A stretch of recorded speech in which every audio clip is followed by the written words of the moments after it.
Alam mo bang napaka-importante ng thumbnail kapag gagawa ka ng YouTube videos? Kasi sa thumbnail, yun ang unang makikita ng mga tao bago pa yung video mo.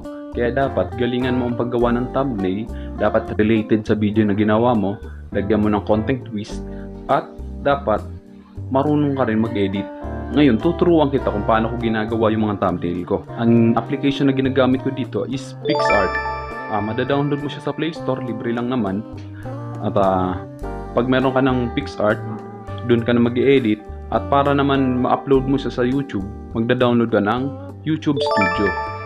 Ngayon, ipi-play ko dito sa kabila yung way kung paano ako mag-edit ng aking mga thumbnail. So, open mo lang yung Pics. Tapos kapag meron ka ng Pics, yan ang lalabas. Back mo lang yan. Pindutin mo yung plus. Tapos, yan, mamimili tayo ng picture ngayon na ilalagay natin bilang background. Ako kasi pang Mobile Legend to. So, pipiliin natin dito yung YouTube para sakto siya sa YouTube thumbnail natin. Tapos, pag okay na, bino-blur ko muna to para meron siyang blur effect. Basta makikita niyo mamaya.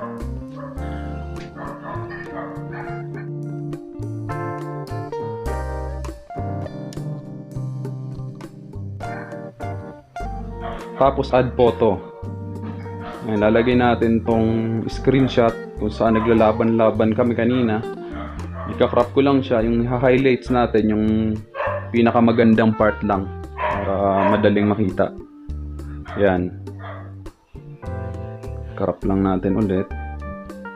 Ayan, okay na yan. Tapos stretch lang natin siya para mas mahaba siyang tingnan.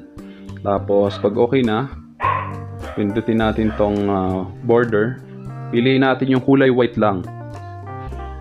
Tapos kapag meron ka ng kulay, yan, stretch lang natin yan para magmukha siyang interesting sa mga makakakita ng video mo. Ilalagay natin tong picture ni Harry. Yan. Makokontrol mo yan kahit saan mo ilagay. Lalagyan lang natin ng border. 'Di ba? Mas mabilis gamitin tong Pics sa paggawa ng thumbnail. Kahit anong thumbnail pwede niyang gawin dito. May mga sizes dyan na makikita mo. Yan, lalagay natin ngayon si Nana dito sa gilid. Tapos pag okay na, border ulit. Tapos check.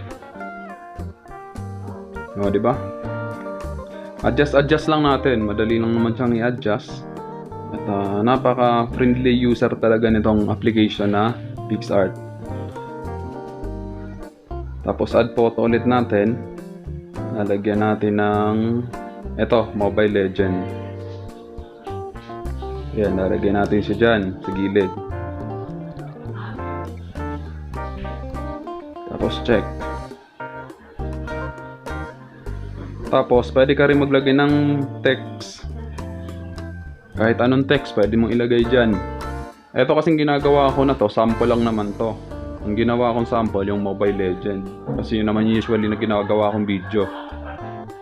Yan, pwede kang maglagay ng color. Depende sa'yo kung anong color ang gusto mo. Siyempre, dapat ibabagay mo rin.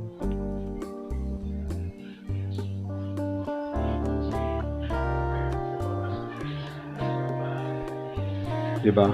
Napakasimple lang at napakadali kumpara sa ibang application. Medyo mahirap doon at mano-mano. Dito, naka-portion na lahat, gagamitin mo na lang. Adjust mo na lang. At dito, ikaw talaga mamimili kung saan mo ilalagay, kung paano. Tsaka pang ano na rin to, parang pang pro na rin kung titingnan. Yan, adjust lang natin siya. Tapos pag okay na, tanggalin lang natin ito. Medyo nakaharang na konti. Pwede natin siyang lagyan ng shadow at ng style para maganda siya tingnan. So guys, libre lang ito mada-download sa Play Store, ha. Pics, nag-iisa lang naman yan. Pwede kang mag-edit dyan ng mga picture mo, pang thumbnail, pang profile picture. Yan, okay na. Nagawa na natin. Ngayon, Para ma-upload natin siya, kailangan natin YouTube Studio. Mada-download mo rin ng YouTube Studio sa Play Store. Bali yan ang itsura niyan, YouTube Studio. Open natin. YouTube Studio.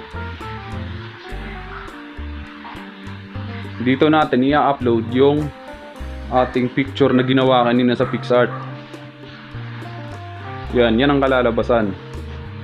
Itong, kunwari lang papalitan ko to pero kasi ganun din naman yung process. Kunwari lang, ito lang ang papalitan ko. Pindutin natin to. Tapos pindutin mo yan. Tapos, okay na. Pindutin mo tong edit. Tapos, thumbnail, select. Then, ayan. Meron ka ng thumbnail. Bale, dalawang application lang ang gagamitin mo sa paggawa ng thumbnail. PicsArt, tapos YouTube Studio. Napakadali lang, di ba?